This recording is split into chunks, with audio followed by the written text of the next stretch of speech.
শীতের রাতে রুটি খাবো, তো তার জন্য আটা বার করছি। আটা মাখবো বলে, দেখে নাও বন্ধুরা কিভাবে আটাটা মাখি।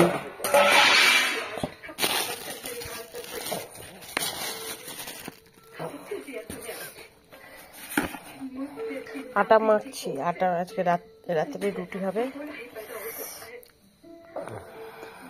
শীতের মধ্যে রুটি ভাত খেলে বিশাল ঠান্ডা লাগে। আর তাছাড়া রাত্রে ভাত খাওয়াটাও অত ভালো না। যার মানে একটু গ্যাস অম্বল আছে তারা হয়তো সামথিং একটু মুড়ি বা একটু অল্প একটু ভাত খেতে পারো, কিন্তু রুটি খাওয়াটা অতি অবশ্যই উপকারী আর কি। সেই একটা খাও আর দুটো খাও।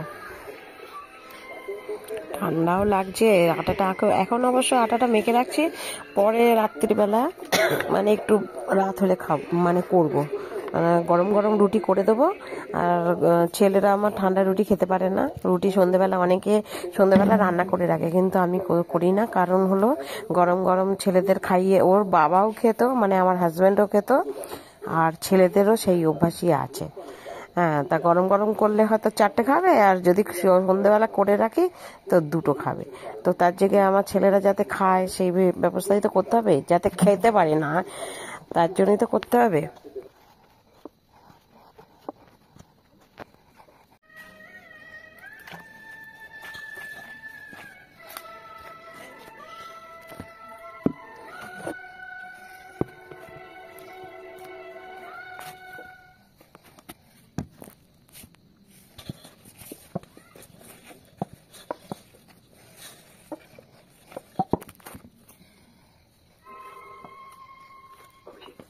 मैं ये घर छोड़ के जा रहा हूँ।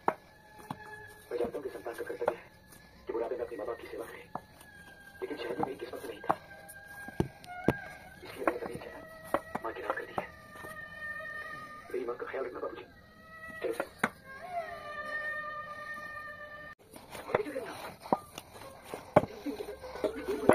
আটাটা অলরেডি মাখা হয়ে গেছে, দেখো কত সুন্দর করে মেখে ফেললাম।